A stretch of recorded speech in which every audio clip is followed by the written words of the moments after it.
You shouldn't have come, my mother said, eyes fixed on the cutting board, her hand moving the knife rhythmically over the carrots as if I were just a shadow passing through the kitchen. My father stood nearby, wearing an apron, smirking, the kind of smirk that makes you want to laugh along and disappear from the room at the same time. I didn't respond, didn't ask why, didn't explain why I'd taken 2 days off work, driven nearly 3 hours, and brought a gift basket I'd spent weeks preparing. I simply set it down on the counter and said congratulations, as if I were returning something they had once lost. 15 minutes later, I was back in my car. Before starting the engine, I canceled the anniversary flower delivery scheduled for the next morning, then logged out of the banking app and removed their access to the account they'd been using to pay for nearly every part of their lives. The house behind me still glowed with warm lights. People were toasting 35 years of marriage, and I was the only blot in that perfect picture.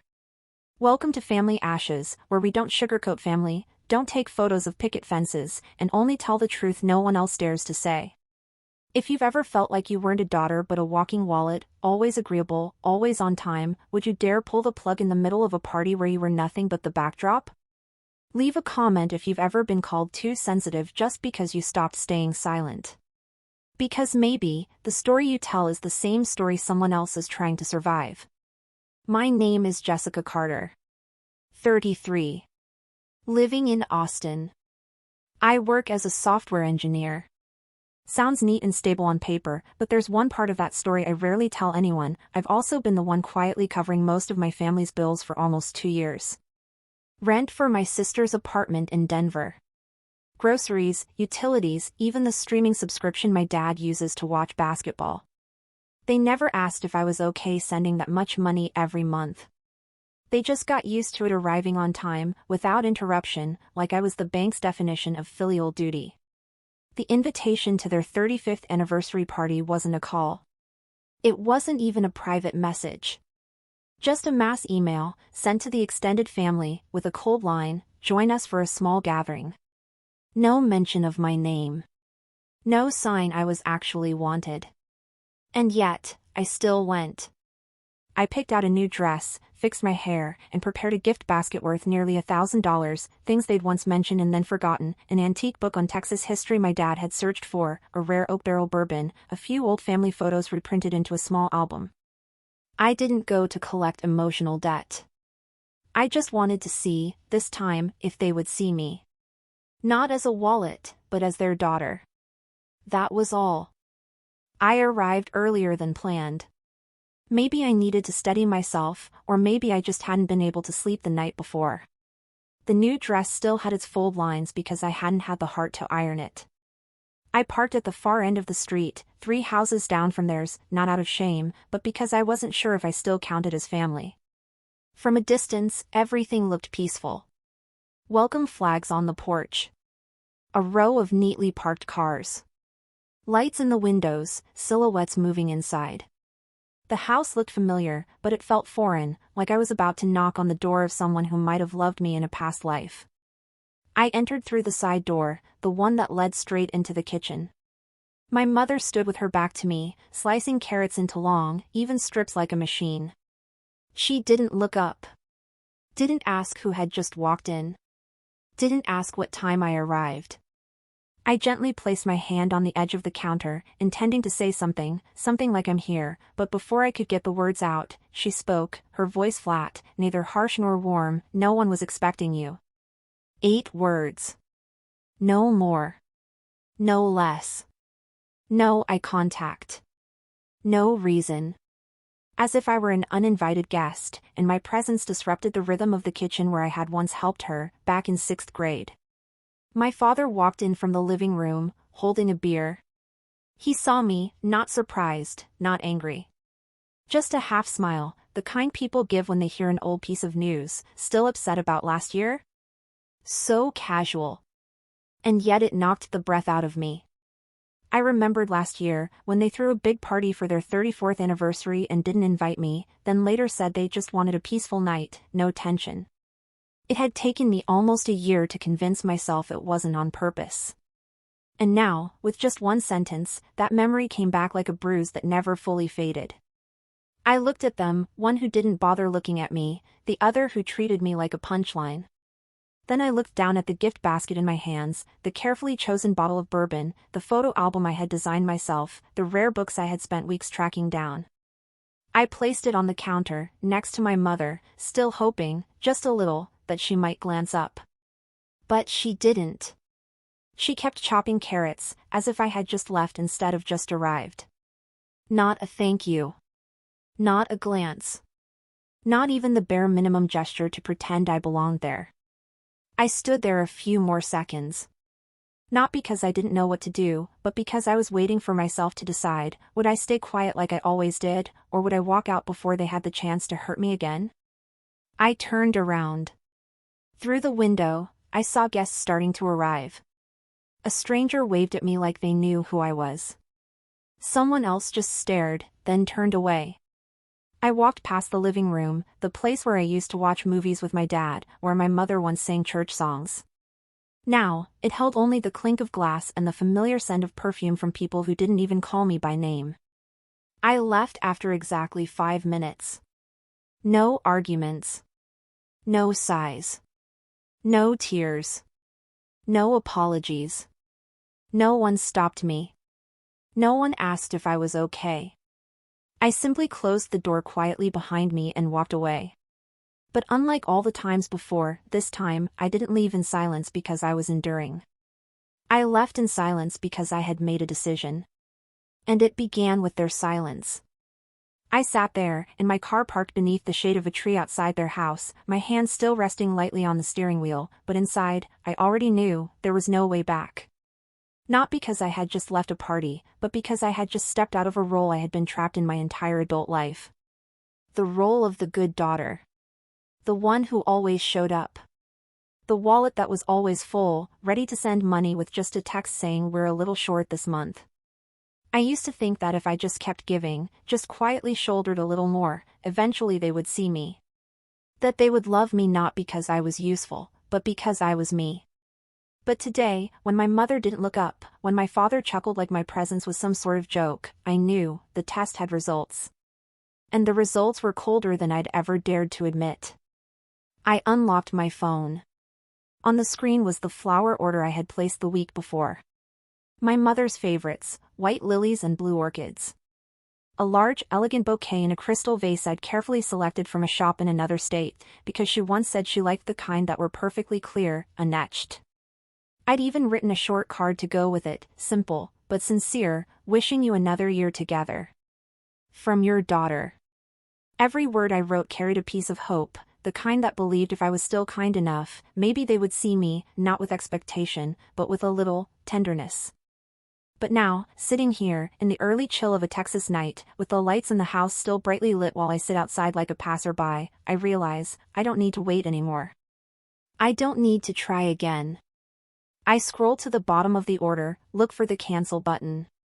A confirmation box appears. I read it without really reading. Are you sure you want to cancel this order? I don't hesitate.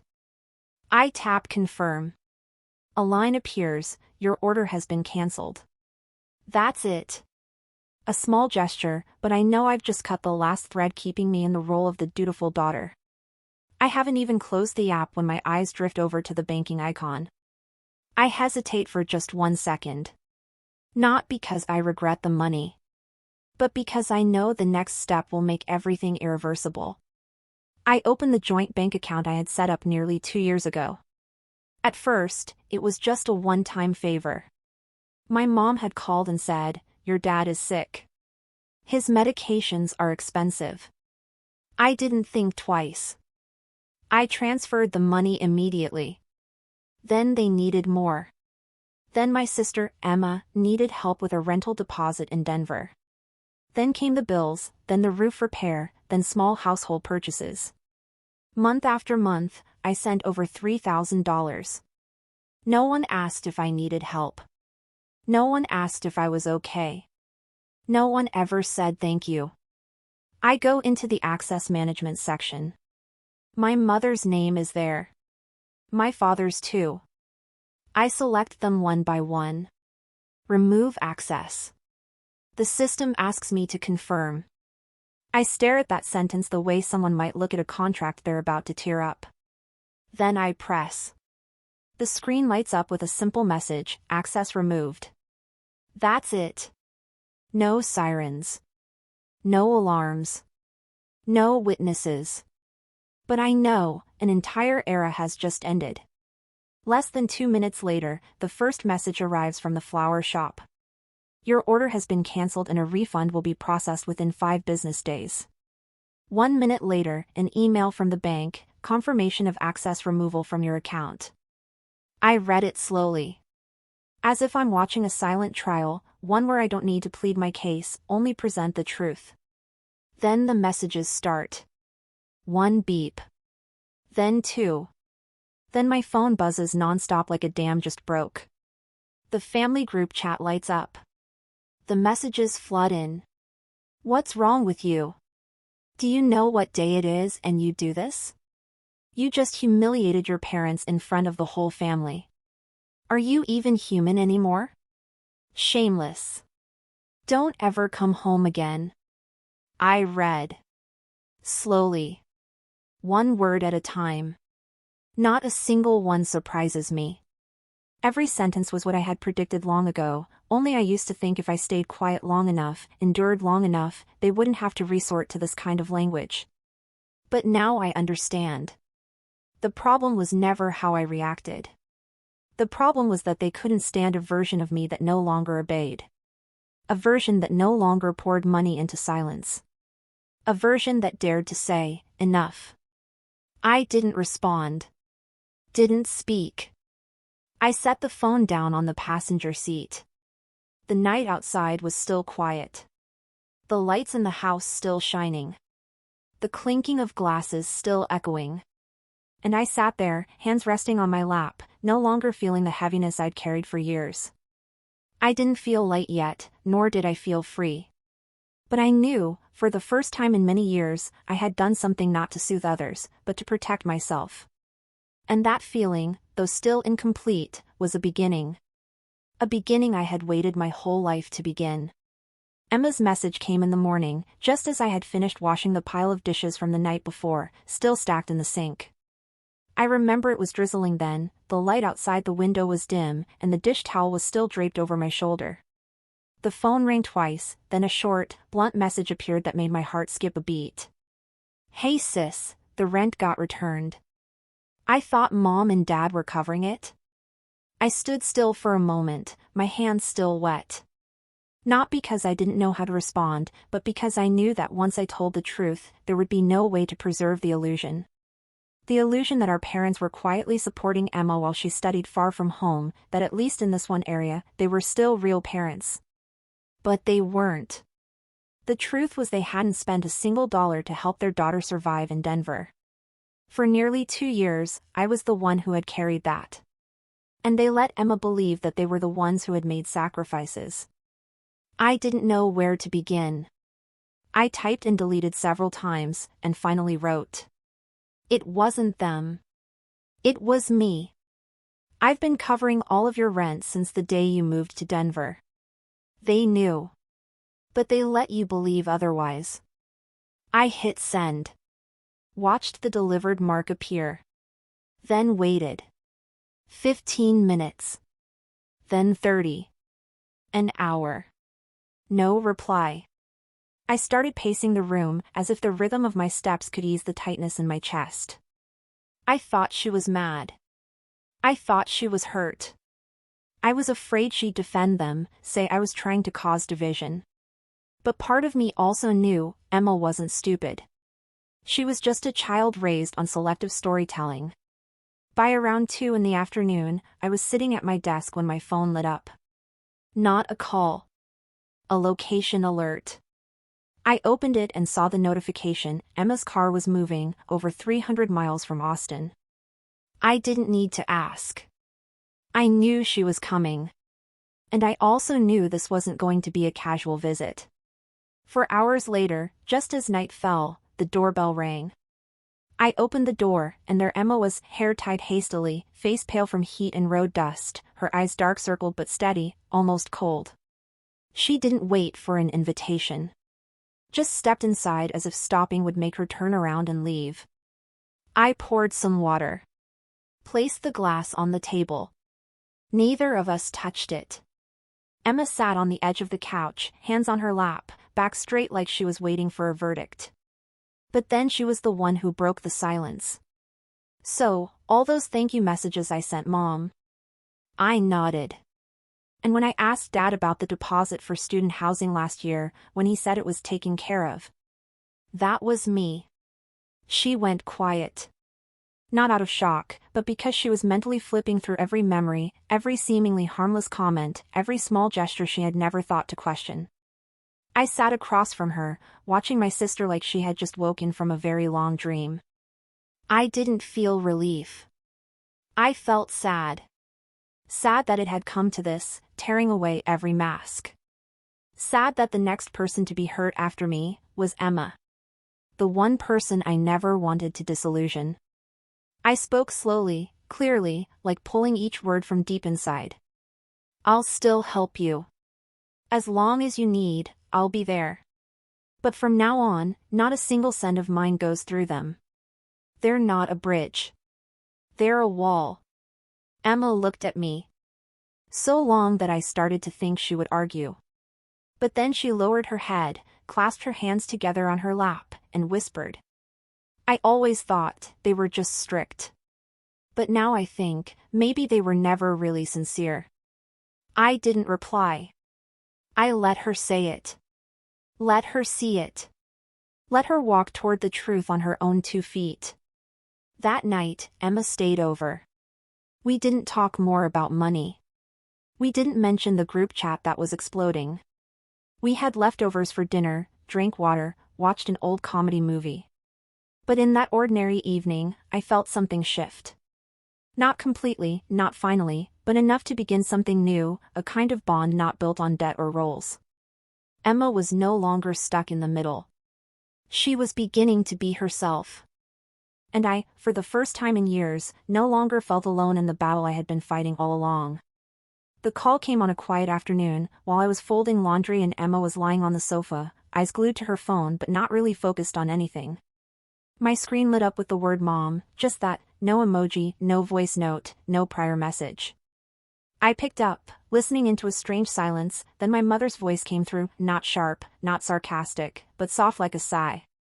"We shouldn't keep fighting like this. Come home and talk, okay?" I didn't answer right away. I looked over at Emma, and she just nodded, small, but firm. "If you go, I'm going with you." There was something in her eyes that let me know I wasn't alone anymore. The next day, we returned to that house together, the house where I had once been their daughter, once brought gifts, and once walked out after 5 minutes and hadn't stepped back in since. Everything looked exactly the same.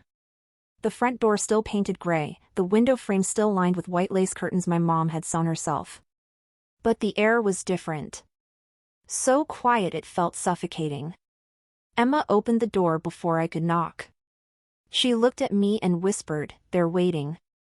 I walked in, straight into the living room, the place where I used to sit and arrange family photo albums, where I used to drink tea with my mom every weekend when I was in college. Now, the room felt like a stage waiting for a play to begin. My parents were seated on the opposite sofa. Both were dressed neatly. My mom held a teacup, her hand slightly trembling. My father sat with arms crossed, eyes sharp and restrained, like he was trying not to say too much too soon. I didn't greet them. Didn't ask how they were. I sat across from them, with the old wooden coffee table between us, the same table where we used to play chess when I was little. My mother spoke first, her voice softer than usual, like she had stayed up all night rehearsing. "We've had time to think. Maybe we didn't treat you kindly that day. Especially when you had come, when you had prepared." I didn't react. I didn't need an apology wrapped in rehearsed tones. I waited for the real reason they had called me back. And just as I expected, my father continued, his voice deeper now, sincere in a very practiced way. "Actually, we've thought about it. You've helped a lot these past few years. We never said it, but we've always appreciated it. So, if you think it's fair, we'd like to transfer part of the house ownership to you. As a thank you." I laughed. Not loudly. Not mockingly. Just a dry sound that escaped like a reflex I couldn't suppress. I looked at them, both waiting for me to be moved, to say thank you, to fall into the trap like I was still the 18-year-old who thought being offered a small room in the house was a sign of love. I leaned back in the chair, crossed my arms, and spoke slowly and clearly. You're not giving me anything. This isn't a thank you. This is a leash. My mother's face changed for a split second. My father leaned back in his chair, eyes narrowing. A leash? He asked, trying to keep his voice even. I replied. If I agree, then from this point on, any decision involving this house will legally tie me to it. Any costs, any disputes, any responsibilities, my name will be on all of it. You're not pulling me back with emotion. You're doing it with paperwork. No one objected. The room fell into a heavy silence, broken only by the ticking of the wall clock. I stood up. Looked at Emma. She stood with me. I spoke clearly, not angry, but firm. I'm not accepting. Not the house, not the land, not the belated thank you. I don't need a reward for a life that's been spent like it belonged to someone else. I'm not signing my name onto a trap. My father responded quickly, his voice stiff. So nothing's changed. You still think you're the victim. I turned, looked him straight in the eyes. No, you're wrong. I used to be the victim. Now I'm just the one who won't keep playing the part. I left with Emma. This time, I didn't need to slam the door to prove anything. I walked out quietly, but every step felt sealed with a single sentence in my head. I'm not coming back. And this time, no one gets to pull me back in. I don't know why I still hoped they would stop. Just once. Stop before hurting me again, before twisting everything I had done with the small decency I had left to give. But no. Some people, when they no longer have power over you, will find other ways to make you feel guilty for taking it back. After I firmly declined the offer to co-own the house, the mood in the room shifted completely. The sweet, fake politeness was gone. The act of reconciliation dropped. Silence stretched for a few more seconds, ready to snap. Then my father stood up from the sofa, so abruptly the teacup in my mother's hand trembled slightly. He didn't bother to hide it anymore. No need to save face. His voice rang out, louder than I'd ever heard before, as if raising the volume would make the words truer. Who do you think you'd be without us, huh? His eyes were blazing, finger pointed straight at me like an accusation. That engineering degree, that high-paying job, who do you think made that happen? We fed you, gave you a place to stay, bought every book, every computer. Without us, where would you be now? I sat there, unmoved. Next to me, Emma looked like she was holding her breath. My mother lifted her teacup to her lips, took a small sip, her hand slightly trembling, and I knew she was bracing for what might come next. I waited silently for his fury to run its course, and only then did I speak, not raising my voice, not arguing, but letting each word fall like nails to the floor. Who am I? I repeated calmly, not mocking, not sarcastic, just opening the door for what I needed to say. I'm someone who once believed that family could be held together through effort. I tried. I sent the money. I stayed silent. I did everything I could to preserve a decent image of a relationship that was already warped. But now I understand. I didn't succeed because of you. I succeeded because I did the opposite of everything you ever taught me. My father let out a dry, chilling laugh. It was almost threatening. He stepped closer to me, leaned in low, his voice cold as steel. Then hear this. We can sue you. You think you're so great, huh? That account you cut off, do you even know whose money that was? That was for our dignity. That was to take care of your sister. You ruined everything. You took the money, and now you're spinning lies. We'll tell everyone. We'll let the whole family know how shameless and ungrateful you really are. I looked at him. Didn't blink. Didn't flinch. Didn't back away. Because everything he said, I'd heard it before. If not in words, then in looks. If not out loud, then in the loaded silences. I stood up, took a step toward him, not to challenge, but so he could really see me. I'm not an ungrateful daughter, I said, voice soft but firm like a stake driven into the ground. I just stopped being the wallet for people who never loved me, unless I was useful. If love only exists when I still have money, still have strength, still tolerate everything, then that's not love. That's exploitation. And I'm sorry, but I'm not doing that part anymore. He stood still, as if knocked backward by words he never imagined I'd say. My mother remained seated, saying nothing, her gaze shifting away from me, avoiding my eyes like they were too bright. Emma finally stood up, walked over to my side, saying nothing, but close enough that everyone could see. She no longer stood with the silence. I looked around the room, the old sofa set, the wall painting from when I was in 8th grade, the clock ticking each minute like a reminder of how many years I'd wasted waiting for a real hug, for a recognition that didn't come with conditions. Then I said my final words, not for them, but for myself. If this relationship was a transaction, then the contract is over. I'm not making payments anymore. And you no longer have the right to demand anything. I turned my back. Emma followed behind me. No one called after me. No one begged me to stay. Only the sound of the clock, still ticking like always, but for me, time had now become something else. It was no longer the days I spent calculating expenses, replying to requests, swallowing words to keep peace in the house.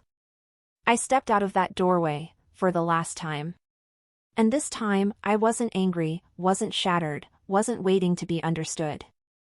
I just felt light. So light I almost felt like I was floating away from a place I once called family, but in truth, had only ever been a toll booth dressed in the clothes of kinship. And the gate I just closed, I knew, would never need to be opened again. I had thought that after walking out of that house with everything I had left, truth, dignity, and self-respect still intact, they would leave me alone. At least for a while. At least let me breathe. But I forgot one thing: people who survive on controlling others never know when to stop. When they lose control, they don't look inward. They look for new ways to take it back, at any cost, even through lies. That morning, I woke up later than usual. The night before had been a long one, after Emma officially moved out of her old apartment and sent me a thank you message like a real sister, not a messenger anymore. I made coffee and checked my phone out of habit. And there it was, a notification from an old friend, with a screenshot attached. My mother. She had posted a public message on Facebook. It was long, detailed, carefully written like an emotional indictment. In it, she said that I had changed, that I had been influenced by someone, that I had cut off contact without any explanation, and that my family was crumbling under the pain of abandonment. Her words were heavy, but soaked in tears. That I used to be a good child, that all parents make mistakes, but no one deserves to be repaid with silence and betrayal. And finally, she wrote, "We don't need money. We just want our daughter back." I wasn't shocked. But I did fall silent for a beat. Not because what she said was untrue, but because she twisted the truth so cleverly, with so much subtlety, and so dangerously. Outsiders would see a wounded mother. They would see an ungrateful daughter. They would feel sympathy for her. I scrolled through the comments. Poor thing. Take care, sister. Hope she realizes it soon. Family is forever. I set my phone down on the table. Inside me was a cold stillness. Not anger. Not sadness. But the fatigue of someone who had been through everything, only to be dragged back to the starting line by words that weren't even real. I hadn't even decided what to do yet when, that afternoon, Liam, my cousin, showed up at my door.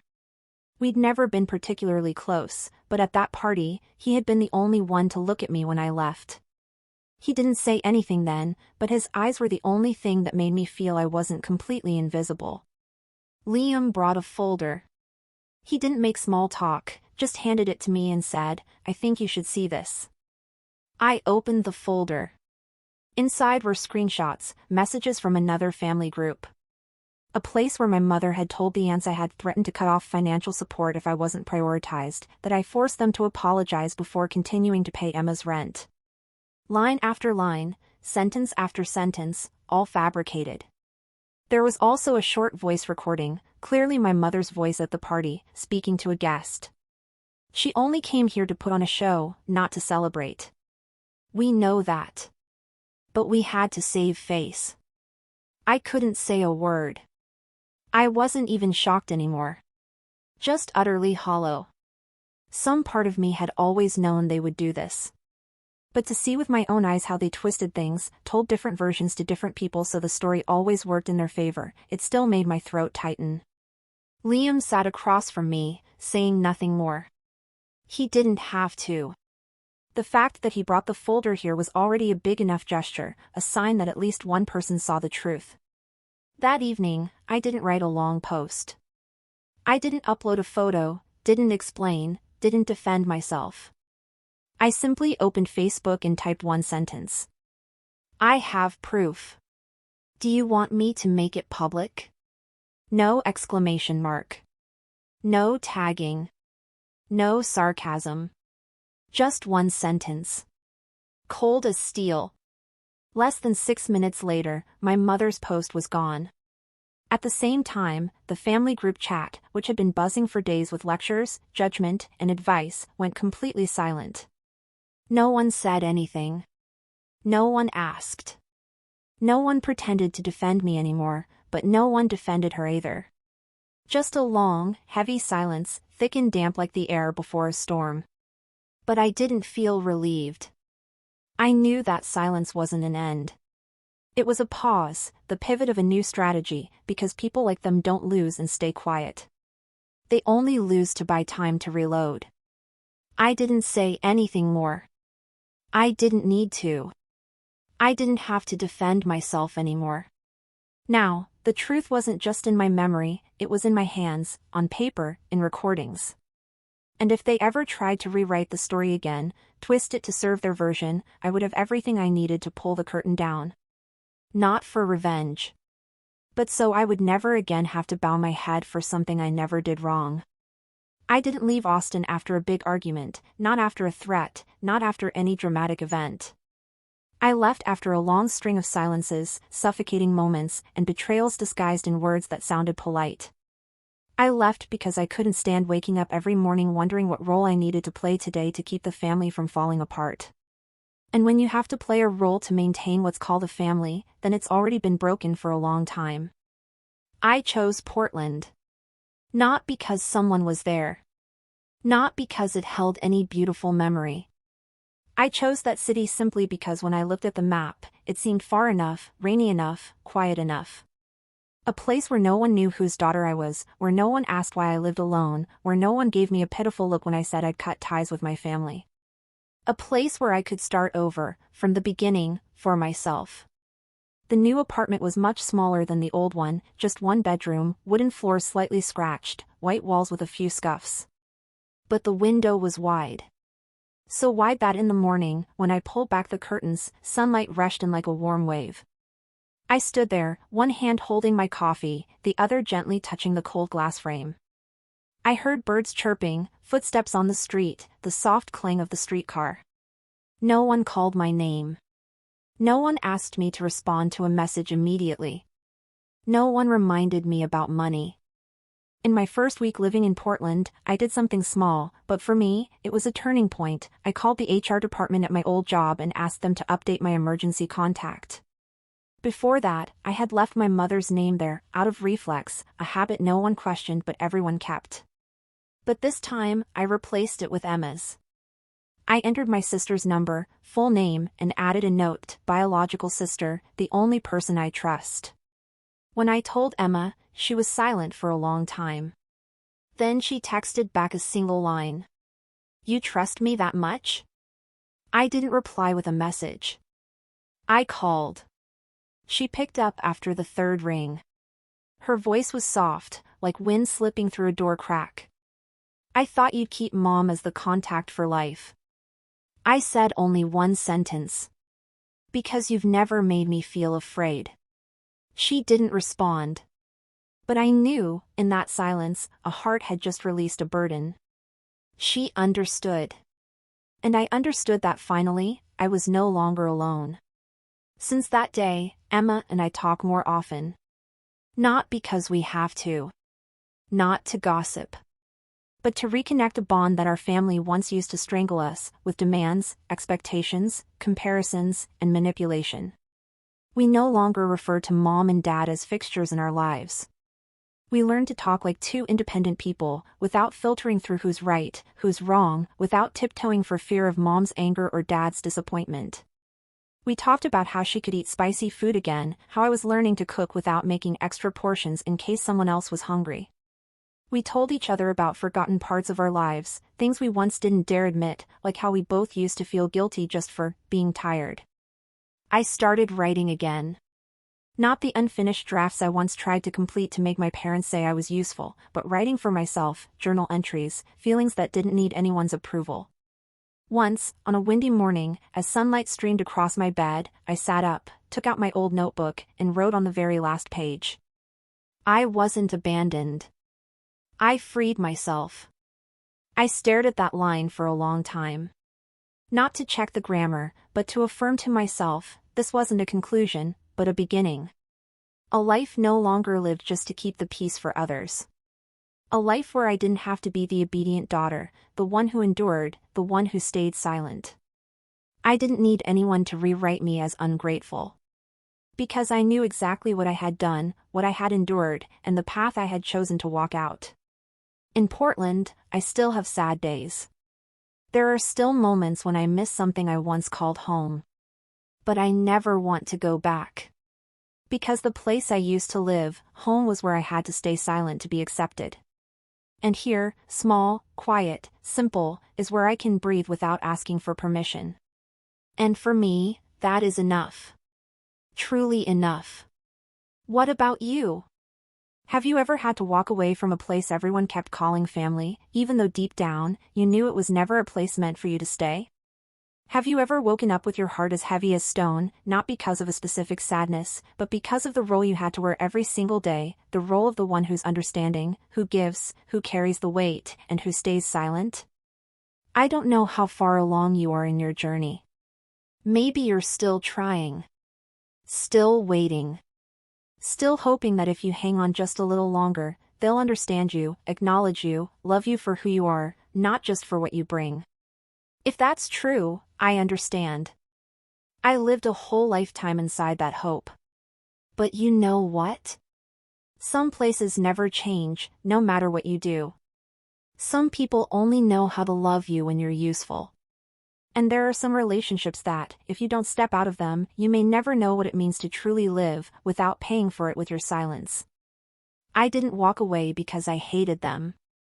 I walked away because I was too tired of having to love with conditions. I didn't want every conversation to be a negotiation. If I speak the truth, will they get mad? If I say no, will they call me ungrateful? I don't want to live like that anymore. And neither should you. If you've ever been in that place, ever been called too sensitive, selfish, dramatic just because you dared to speak out against what felt wrong, leave a comment. You don't need to explain everything. You don't need to justify yourself. Just a sign that you're here, you're listening, and you're learning how to stand tall in your own story.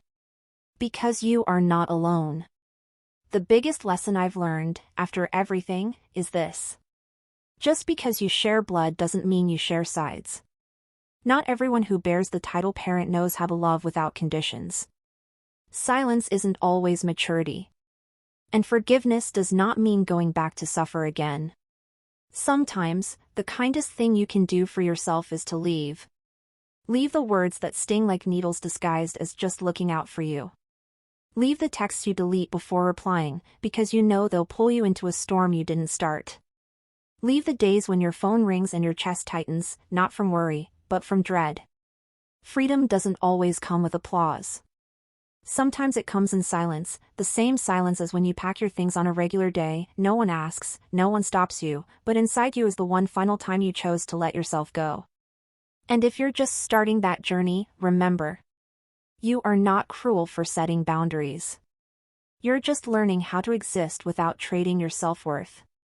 Family ashes is a place for those who once thought they were the problem, until they realized they were just the only one brave enough to name the wrong inside a family that mastered the art of silence. If you're starting to place a period at the end of a relationship that once felt untouchable, follow this channel. Because your story, even if messy, even if unfinished, deserves to be heard, and to be called by its real name, the truth.